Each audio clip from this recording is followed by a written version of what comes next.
welcome back to my channel. And if you are new to my channel because of this video, welcome. So I have Taylor with me today, and today we are going to share a little bit about our birth story, labor and delivery, why I chose to have a natural birth this time around, and my 3 tips for having a natural unmedicated birth. So just a little bit about me. I do have 2 other kids and they were not natural. So this time around having her, I really told myself I'm having a natural birth. And my main reason for that was I just never thought about it with the other 2. I do feel like it was because I was younger. This time around I really felt like I never even gave it a shot. So I wanted to experience it, really let my body give birth like it is designed to do. So, oh, she's waking up. Say hi. Okay, so she was born December 2nd. So December 1st, I woke up and I was having I felt like I had the flu. My body was aching, my legs really hurt, my arms. I just felt really just like I was getting the flu. And that's when, over the course of the day, I realized that I'm in labor. So, my first tip is to labor at home as long as you can. I felt like that was one of the things that really did help me out. I think she has a little gas. That really helped me out because I was in the comfort of my own home. I mean, I could walk around, I could, watch TV, lay in the bed, take a shower, You okay?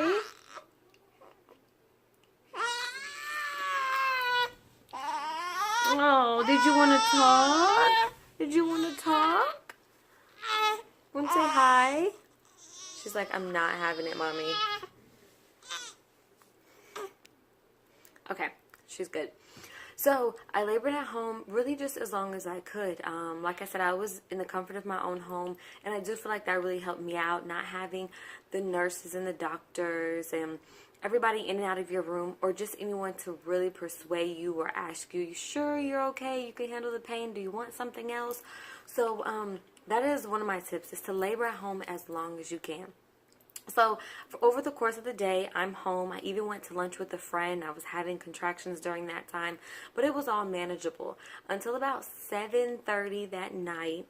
I started to really feel like, okay, they're coming a lot more consistent, back to back. We start timing them, and I do think, okay, maybe I am in labor, but I thought I could make it through the night. About 10 o'clock at night, we decide we're going to head over to the hospital. And so we pack up the kids. I took another shower just to, kind of soothe myself and feel more relaxed.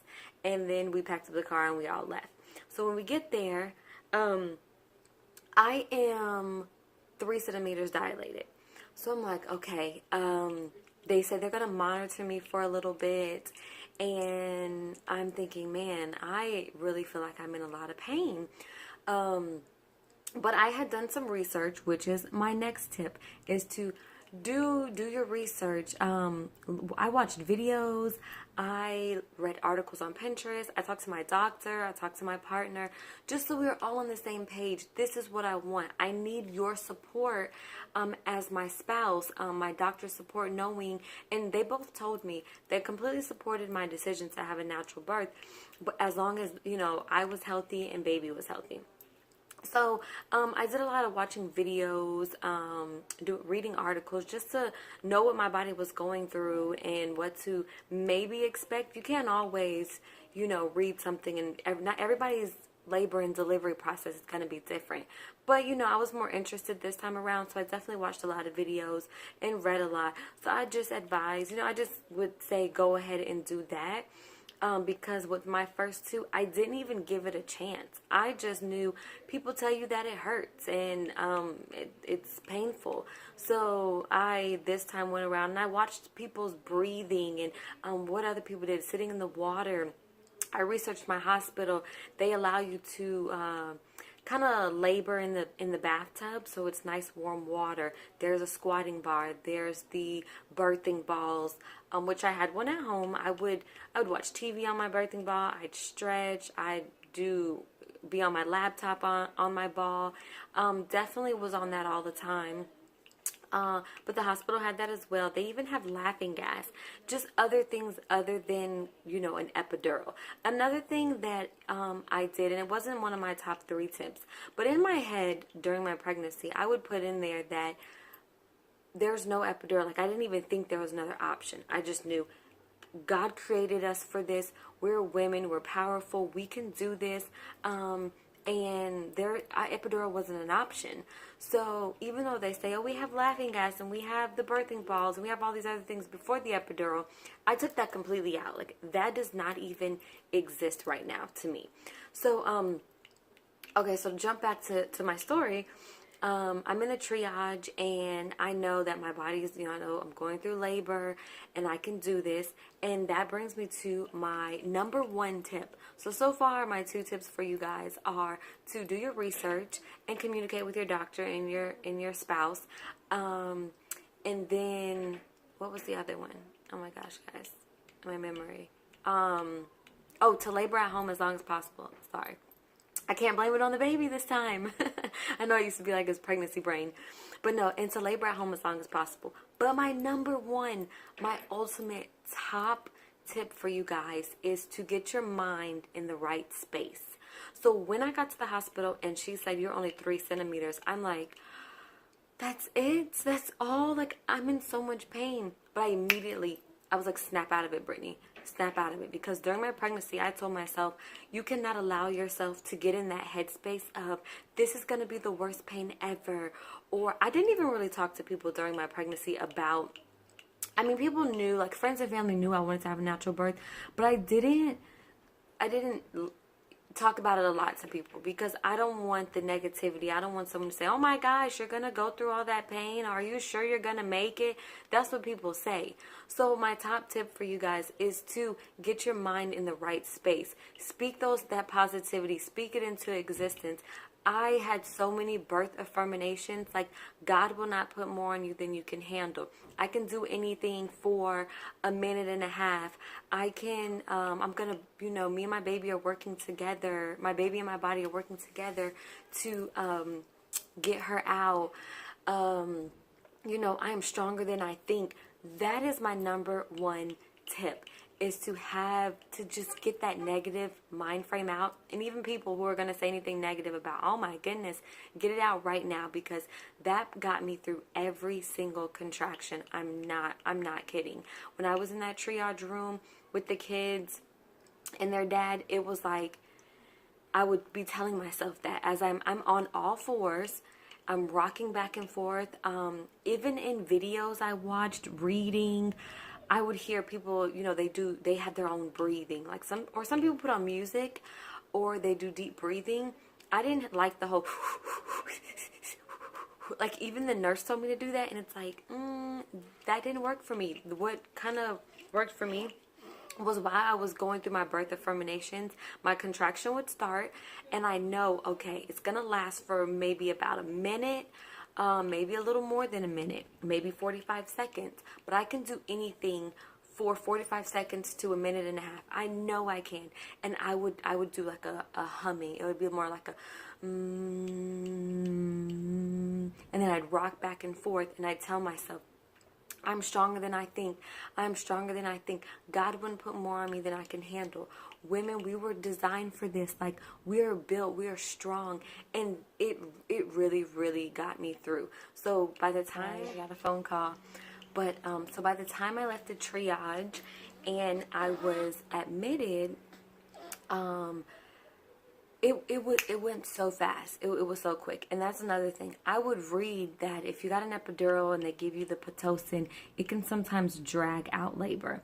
I do remember with my other 2 that I went in the hospital. I tried walking the halls for a little bit. The pain started coming. I was like, epidural, like, no, it's starting to hurt. And then they would get me ready, do it all, and it was like a time. I think the next, later that next day or so, I end up having her. So this time it was like so fast. It was like I didn't have an epidural, I didn't have the Pitocin, I had nothing. Like I literally barely had time to walk from the triage room to the room they admitted me to before she was coming out. I got in there and I remember, funny thing. So I remember getting into my room and I'm like, again, I'm on the bed and I'm on all fours and I'm kind of like rocking back and forth, moving my hips, breathing. My back was like, I had like back labor. I swear she was gonna come out my back. It hurt so bad at that time. I just like, kept saying, it's okay, it's okay. Like I can get through this, you know. And I'm not here to say like it's not uncomfortable, because it is, but it's just, we can really get through it. Like I never even tried to mask the pain, you know, with my other two kids. So this time around, I just knew like if I actually put some effort in it, I can actually give birth without the medication. So it was hurting. It got to a point where it's like, oh my goodness, okay. All right, I do my little, you know, little humming again, and I would get through that next 60 seconds, you know, a minute and a half of the contraction at that time. But I would read that, you know, you can, you know, poop while you're, you know, about to give birth. So I am like, at this point, I'm not yelling, but I'm like, oh my God, I think I gotta poop. Babe, I gotta poop. Like, nurse, I need to go to the bathroom. I'm going back and forth, but literally, I know now that I really didn't have to. It was just she was pushing down. And the nurse at the time, she wanted me to hold it. She was like, no, you don't have to poop. You don't have to go. Don't push. Just hold. And I'm like, how? And they go and she checks me and she says, it's been like about an hour and a half since, you know, getting checked the first time. I'm now at 9 centimeters. Sorry, I think I'm scaring her. I'm now at 9 centimeters and they're like, oh, she's ready. But I think I have to go to the bathroom. She's telling me not to poop. Not to push. And I'm like, my body, I don't know how. Like, I didn't read that part. Like, I'm pushing. My body is, you literally feel like your body's ready. You're ready.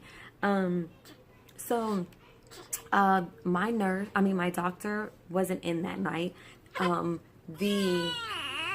Oh, stretch it out, honey.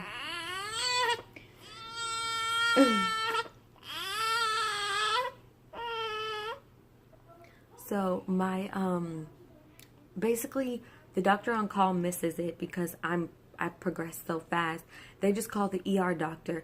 As soon as she walks in, she was there for maybe a matter of about 2 minutes. I think another 2 pushes came and she came out. And all in that time, oh.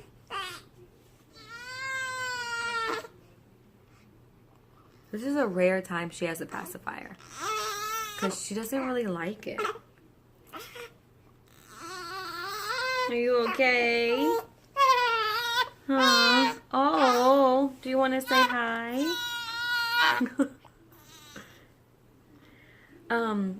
But in the end, guys, you can do it. And I don't know if you can see my sign back there I made before the video.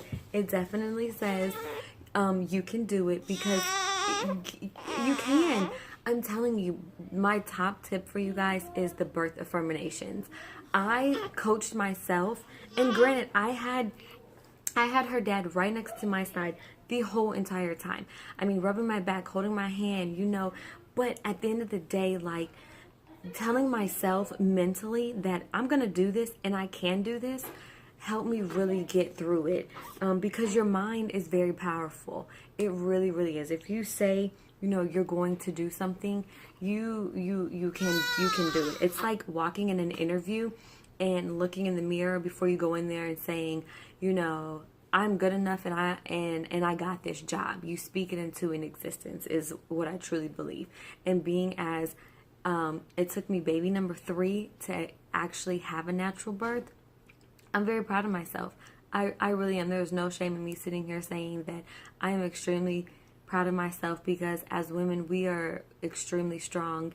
And at the end of the day, I just kept telling myself, like, every contraction is bringing me closer to my baby. And, you know, it can be an emotional roller coaster. You know, you're tired, you're ready, you know, you just, you know, you're ready to have your baby.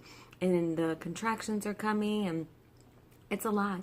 It's a lot. But moms, I'm telling you, you can do it. So at any point, if you guys have any questions, you know, comment them below. I am, like I said, I'm not a doctor, clearly, but this is just my birth, my experience, from someone who's had an epidural, and just the fact that, like, with an epidural, you're confined to, like, a bed, you know, with, you know, not having an epidural or any medication. I was able to walk around.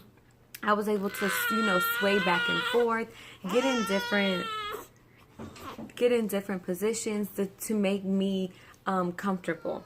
So other than that, guys, thanks for watching, and if you have not subscribed, subscribe to my channel, and say bye until next time, guys. And if I don't make a video in the next 2 days, Happy New Year's.